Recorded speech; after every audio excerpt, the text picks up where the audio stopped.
Hola, bienvenidos a Academia Podcast con David Ocampo e Izaguirre, donde encontrarás temas relacionados a educación, neurociencia y otros temas asociados al crecimiento personal y profesional. Academia Podcast. Vamos al episodio de hoy.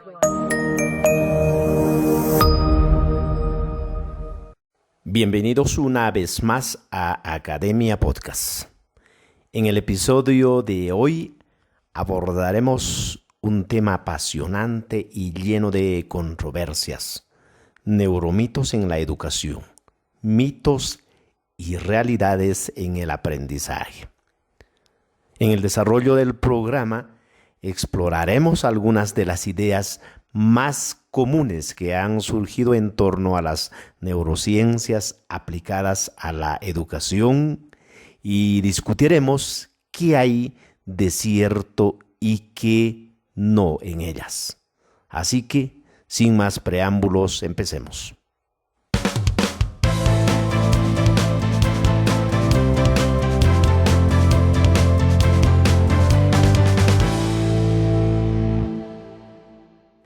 En el programa de hoy contamos con un invitado de lujo.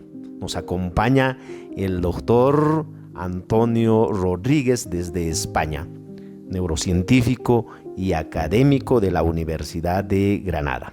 El doctor Rodríguez es profesor de la Universidad de Granada, investigador y neurocientífico. Además, es responsable del grupo de investigación en comunicación educativa de la misma universidad.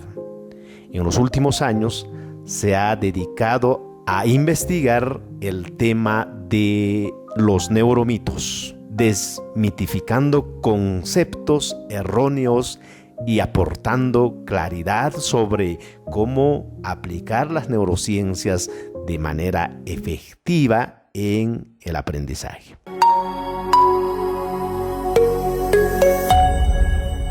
Estimado doctor Antonio, bienvenido a su programa, Academia Podcast.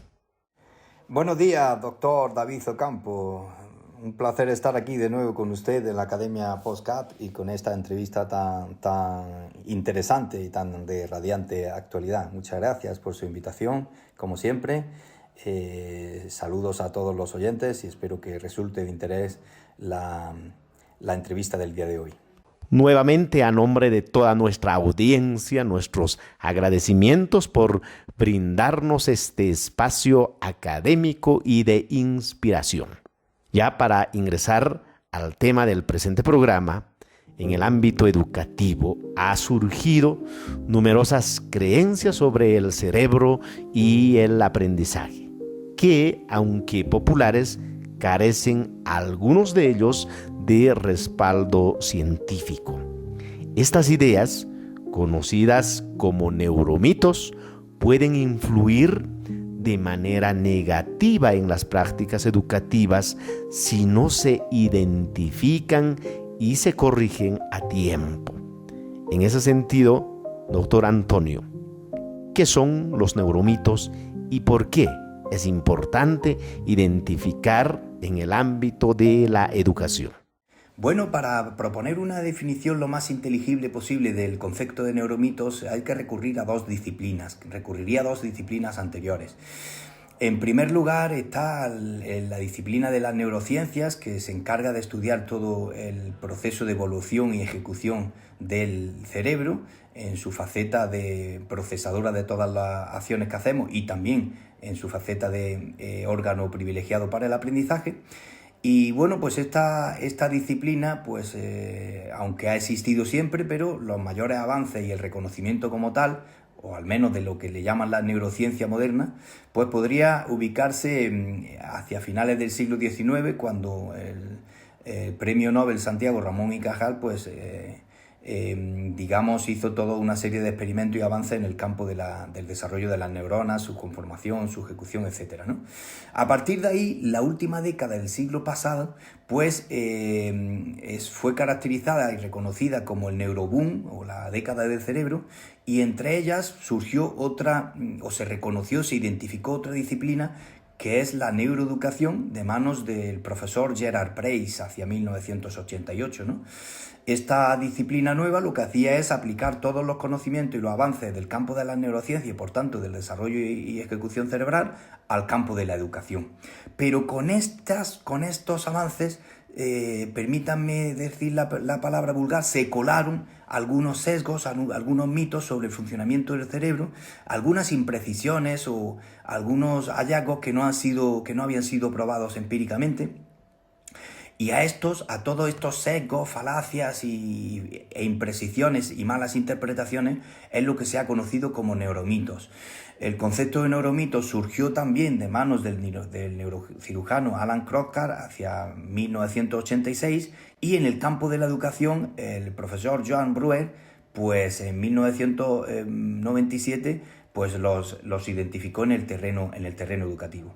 Después la OCDE pues los ha identificado en el año 2002 en una de sus conferencias y los ha identificado por el potencial amenazante que tienen respecto de lo que es la buena educación. Es decir, si lo que queremos es una pedagogía sustentada en una ciencia que es la que nos descubre cómo funciona el cerebro, pues debemos de huir de esta pseudociencia, ¿no? Que serían los neuromitos o creencias falsas, ¿no? Entonces, sí, en efecto, la importancia que pueda tener la identificación de estos neuromitos en el campo de la educación es que realmente son o se conciben como amenazas para alcanzar la buena educación, la buena pedagogía. Entonces, en la medida en que identifiquemos esos neuromitos y los transformemos en hallazgos correctos, pues haremos que nuestros docentes, nuestras aulas, estén siguiendo una evidencia científica, una pedagogía basada en la evidencia científica, ¿no? Y no lo contrario, no basada en sesgos, ni imprecisiones, ni malas interpretaciones. Este es el valor para las instituciones de educación, que en su día a día ponen en juego actuaciones educativas que deben estar basadas en hallazgos correctos, en cómo funciona realmente el cerebro y no en estos sesgos, ¿no? Hoy día no hay duda que la mejor manera de enseñar es aquella en la que el alumno es capaz de aprender, ¿no? Y entonces tenemos que estar muy ávidos, muy despiertos para saber cómo funciona el cerebro de nuestros estudiantes y en función de eso, pues proponer unas enseñanzas acordes a ella. Esa es la importancia de identificar y salvar estos neuromitos en el cuerpo docente de enseñanza infantil, de enseñanza primaria, de enseñanza secundaria, incluso de enseñanzas superiores. Erradicar estos neuromitos y transformarlos en las creencias neurocientíficas adecuadas y probadas. En el campo de la educación, muchas ideas sobre cómo funciona el cerebro han sido muchas veces malinterpretadas o, en algunos casos, exagerados, dando lugar de esta manera a lo que hoy conocemos como neuromitos. Estas creencias, aunque bien intencionadas, pueden llevar en el campo educativo a prácticas pedagógicas muy poco efectivas e incluso perjudiciales para el aprendizaje. Apreciado doctor Antonio, desde su perspectiva, ¿cuáles son los neuromitos más comunes en las aulas y cómo pueden impactar el proceso de aprendizaje? Bueno, pues sí, desde principios de este siglo ha habido un interés por identificar estos neuromitos. Hacia el 2002 ya se empezó a ver alguna investigación en este sentido y algún reconocimiento por parte de organizaciones internacionales, como decía yo antes, de la OCDE.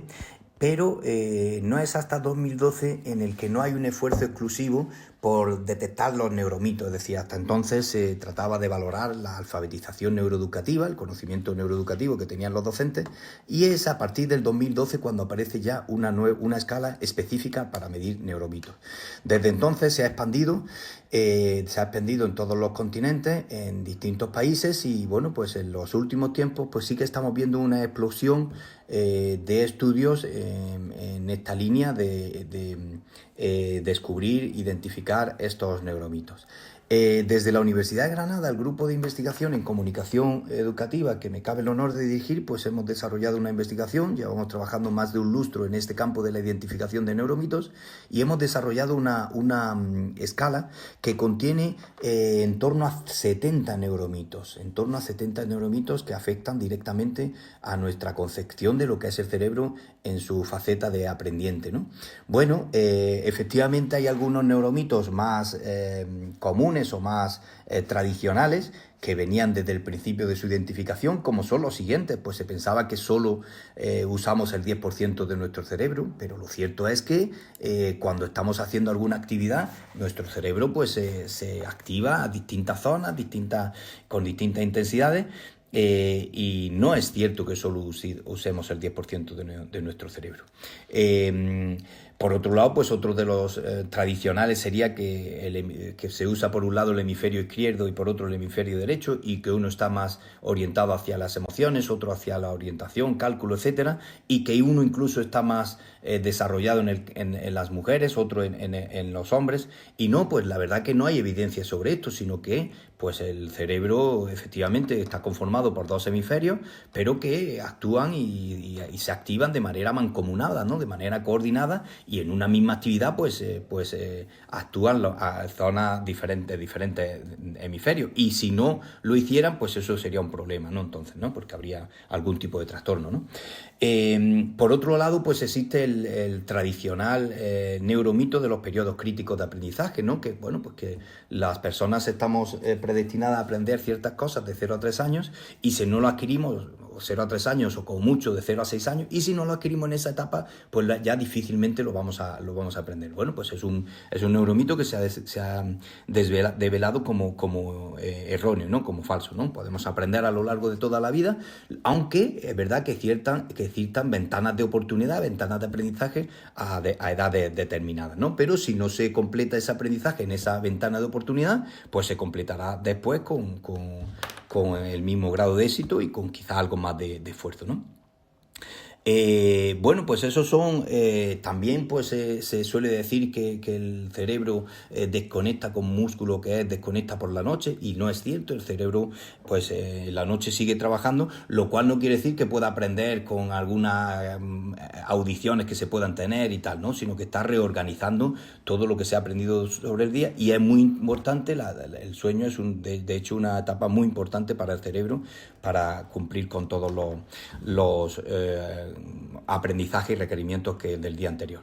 Y por otro lado, pues están reactualizándose o están surgiendo nuevos mitos más actuales, por ejemplo, pues el de que los jóvenes son nativos digitales y los más mayores son inmigrantes digitales. Bueno, pues cualquier persona puede aprender el uso de las tecnologías, y bueno, pues no es algo que sea un aprendizaje exclusivo para ciertas generaciones, ¿no?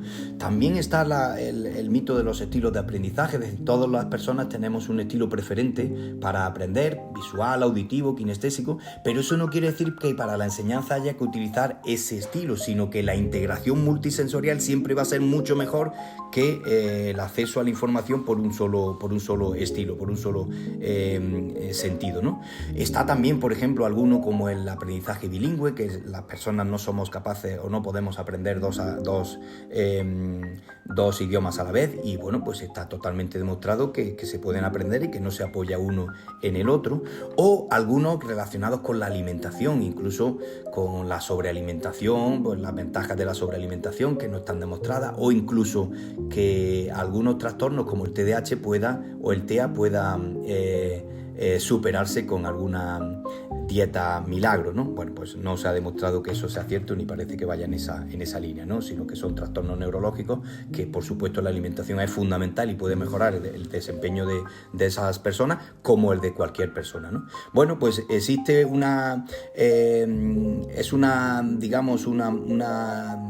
aspecto muy vivo que están surgiendo día tras día estos neuromitos, y entonces pues en efecto podría hablarse de algunos tradicionales y de otros más actuales, ¿no? Pero en definitiva pues sí, la última identificación, como le decía, lo preocupante es que existen en torno a 70 neuromitos que han sido identificados y estudiados a nivel mundial. Sin duda, Identificar los neuromitos es solo el primer paso.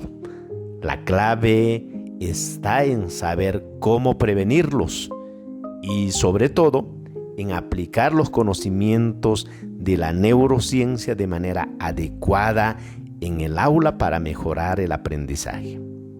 Doctor Antonio, ¿qué estrategias prácticas recomendaría a los docentes para evitar caer en estos neuromitos y utilizar las neurociencias de forma efectiva en su labor educativa? Bueno, lo mejor respecto de los neuromitos sería no caer en ellos, no reproducirlos, ¿no? Es decir, que los medios de comunicación, la sociedad, la comunicación entre científicos, etcétera, fuese tan adecuada, tan pertinente, pues que no se reprodujeran estos neuromitos, ¿no? Pero lo cierto es que ya existen y ya se han reproducido y que pues convivimos con ellos a diario, ¿no? Entonces, debe de partirse por una formación inicial buena, igual que la enseñanza, decía antes, basada en la evidencia científica, pues también esta formación inicial de docentes, etcétera, pues basada en evidencia científica, donde la neuroeducación pues ya entre en nuestras universidades y forme parte de los planes de estudio. Y luego, pues aún así, a pesar de que haya formación, pues se pueden reproducir algunos neuromitos. Lo que hace falta es, como creo que ese era el objetivo que teníamos en nuestro grupo de investigación, identificar entre la población, entre el colectivo docente, aquellos neuromitos que existan y que existan algunas estrategias para superarlos, como usted dice. Nosotros en el proyecto de investigación que habíamos desarrollado en este sentido, pues hemos creado una página web, una plataforma que se llama neuroeducate.ugr, que está en el servidor de la Universidad de Granada, donde tiene la sede este grupo de investigación, y a través de esa plataforma pues hemos creado una serie de píldoras formativas para partir de la identificación de cada individuo, de cada usuario, de los neuromitos que tiene, y en función de los neuromitos que reproduzca, pues la plataforma, a través de un procedimiento de inteligencia artificial, etcétera, pues posibilita el visionado de unos vídeos en forma de píldora formativa en torno a 3-4 minutos, donde se desmitifica esa creencia falsa, ¿verdad? Y se ofrece el hallazgo correcto, adecuado, para que, a través de un procedimiento, una metodología de aprendizaje basado en errores, pues que la persona pueda superar ese neuromito, y no solo eso, sino tener la respuesta correcta, ¿no? Creemos que es, dada la importancia que tienen los neuromitos, en tanto que amenazas, como decíamos antes, para el buen quehacer docente, creemos que es muy importante identificar en cada docente los neuromitos que estén reproduciendo y que estén actuando, impactando su competencia docente, y que sean superados, ¿no? Efectivamente, esto lo pueden hacer a través de estrategias autoformativas, pero también es conveniente que las universidades, que los centros de formación de profesorado, que las instituciones formativas, etcétera, pues articulen cursos, programas, actividades, talleres para superar estos neuromitos, porque día tras día nos van reforzando, porque van apareciendo en nuestro contexto, en nuestros medios de comunicación, etcétera, ¿no? Entonces se requiere una formación específica para superar estos neuromitos. Máximo cuando algunos estudios han identificado que, aunque los docentes tengan una buena formación en el campo de la neuroeducación, pues siguen reproduciendo estos neuromitos. Es decir, que no a mayor formación neurocientífica o neuroeducativa, menor número de neuromitos, sino que no existe esa correlación, con lo cual pues se requiere una formación específica. Y esa es la que tenemos que proporcionar, pues para superar estos mitos falsos. Doctor Antonio, ha sido un verdadero privilegio contar con su presencia y conocimiento en este episodio de Academia Podcast. A lo largo de esta conversación hemos podido aclarar conceptos claves sobre los neuromitos, desmontando creencias que a menudo condicionan la práctica educativa. Como bien mencionó, combatir estos mitos no solo requiere identificar estas falsas creencias, sino también adoptar estrategias basadas en evidencia científica para transformar el aula en un espacio de aprendizaje efectivo y genuino. La investigación nos recuerda que aplicar la neurociencia a la educación no consiste en seguir recetas mágicas, sino en promover una enseñanza informada y consciente. Como señala Goswami, la neurociencia no ofrece soluciones inmediatas, pero sí proporciona principios fundamentales para entender mejor el aprendizaje y el desarrollo humano. En este sentido, el papel de los docentes es clave. Es fundamental para filtrar la información que reciben, fomentar el pensamiento crítico y, por supuesto, seguir formándose en las ciencias del aprendizaje.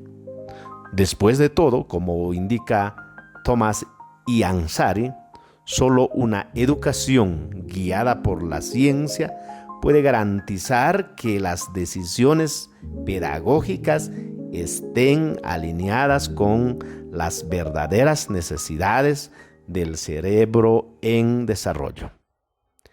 Sus palabras finales, apreciado doctor Antonio.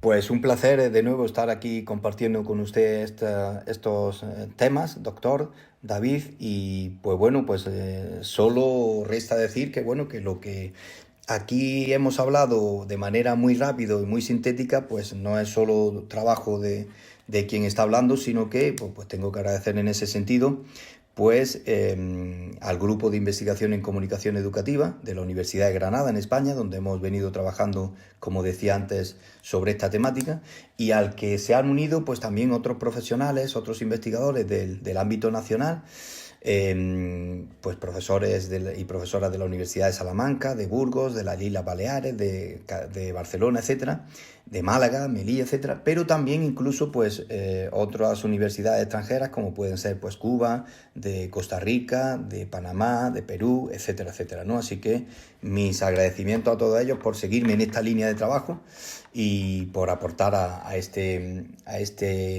temática tan interesante y que pues ha sido estudiada en el seno de un proyecto de investigación financiado por la Universidad de Granada. Muchas gracias a todos y un placer estar con ustedes con esta temática.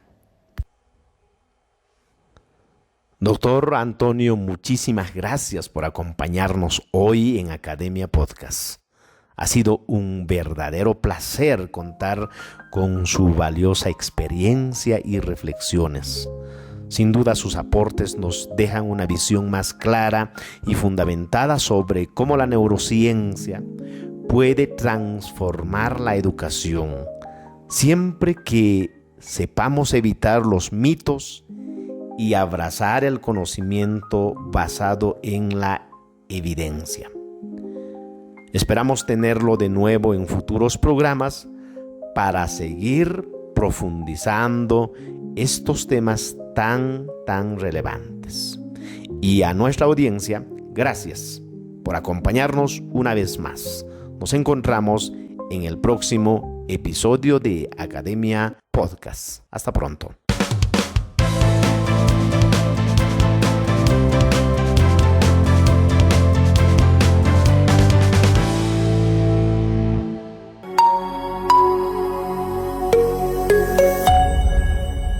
Academia Podcast con David Ocampo e Izaguirre.